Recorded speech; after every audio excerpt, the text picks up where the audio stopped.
नमस्कार. येरे येरे पावसा तुला देतो पैसा, पैसा झाला खोटा आणि पाऊस आला मोठा. याशिवाय एगे एग सरी माझे मडके भरी, सर आली धावून आणि मडके गेले वाहून, अशा तऱ्हेची बालगीतं, या बालगीतांच्या माध्यमातून पावसाला आळवलं जायचं, त्याला विनंती केली जायची की पावसा तू ये. परंतु आत्ताचा जर काळ बघितला, या गेले 10 दिवसांपासूनचा जर काळ बघितला, तर अवकाळी पाऊस हा न सांगताच अवचितपणे अवतरलेला आहे. आणि नुसताच अवतरला नाही तर त्यानं दानादान उडवलेले आहे. शेतकरी अडचणीत आलेला आहे. शेतकरी अनेक शेतांच्या मशागती राहिलेल्या आहेत. भाजीपाल्यांचं मोठं नुकसान झालेलं आहे. अशा अनेक समस्या या अवकाळी पावसामुळे निर्माण झालेल्या आहेत. सांगली जिल्ह्यात ही गेल्या 10 दिवसांपासून सततपणे हा पाऊस पडतोय.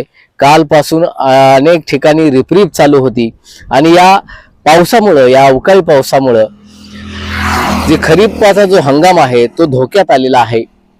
खरीपासाठी ज्या मशागती करण्यासाठी रानामध्ये शेतकरी जायचे, ते पाऊस पडल्यामुळं आणि मोठ्या प्रमाणात शेतांमध्ये पाणी साचल्यामुळं, शेतामध्ये चिखल झाल्यामुळं या मशागती खोळंबलेले आहेत आणि त्यामुळं खरीपाचा हंगाम धोक्यात आलेला आहे.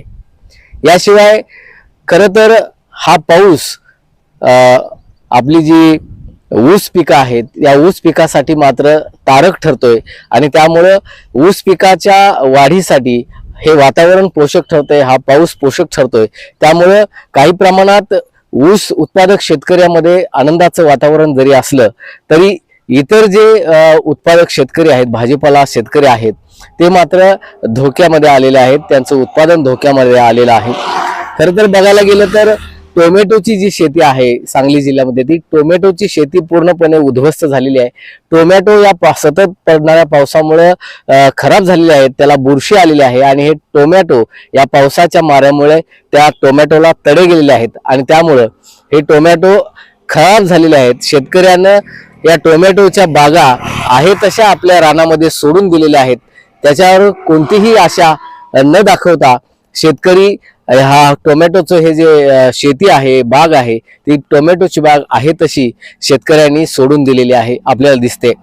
त्याशिवाय भाजीपाल्यांमध्ये आज ज्या भाजीपाल्याच्या शेतीमध्ये आज जायला शेतकऱ्यांना मिळत नाही, चिखल झालेला आहे आणि त्यामुळे भाजीपाला उत्पादन ही मोठ्या प्रमाणात कमी झालेलं आहे. आणि याचा परिणाम म्हणून बाजारपेठेमध्ये भाजीपाल्यांमध्ये भाजीपाल्याच्या दरामध्ये मोठी वाढ झाल्याचं दिसून येते. 60 ते 80 रुपये किलो दराने भाजीपाला जातोय आणि सगळ्यात जर जादा कुठली भाजीपाला किंवा पालेभाजी वाढली असेल तर ती आहे कोथिंबीर. 70 ते 80 रुपये एका जुडीचा दर आज बाजारपेठेमध्ये बाजार भाव हा कोथिंबीरीचा राहिलेला आहे.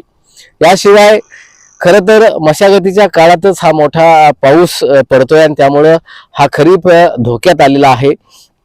त्याचबरोबर सांगली जिल्ह्याचा बहुतांश भाग हा बघायला गेलं तर ऊस शेतीचा आहे, द्राक्ष बागांचा आहे.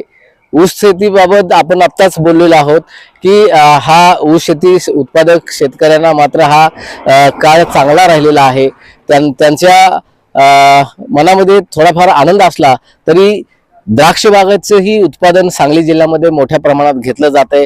तासगाव असेल, कवठेमंकाळ असेल, पलूस असेल, शिराळा, वाळवा, कवठेमंकाळ, जत, अगदी आटपाडी तालुक्यामध्येही डाळिंबाची शेती केली जाते. द्राक्ष बागा ही त्या ठिकाणी मोठ्या प्रमाणात आहेत आणि या द्राक्ष बागांची नुकतीच छाटणी झालेली आहे आणि छाटणी झाल्यानंतर या द्राक्ष बागांना फुटवे फुटतात, ओलांडे फुटतात आणि हे ओलांडे या सतत पडणाऱ्या पावसामुळे परिपक्व होत नाहीत.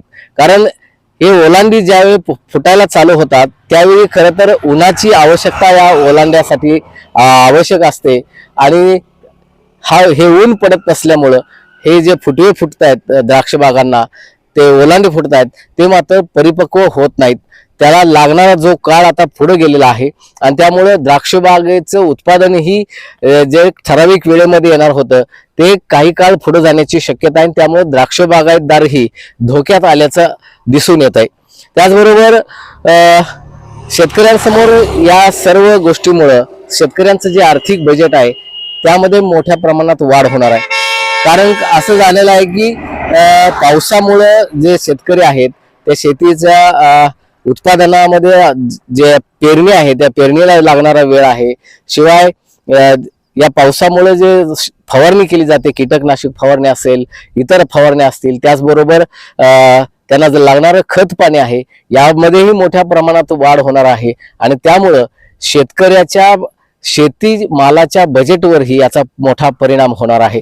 त्याचबरोबर भाजीपाला जो उत्पादन आहे त्या भाजीपाल्याच्या उत्पादनातही मोठ्या प्रमाणात घट झालेली आहे. आणि त्यामुळं बाजारपेठेमध्ये वाढलेला जो भाजीपाल्यांचा दर आहे आणि याचा परिणाम सर्वसामान्य माणसाच्या जेवणावर झालेला आहे.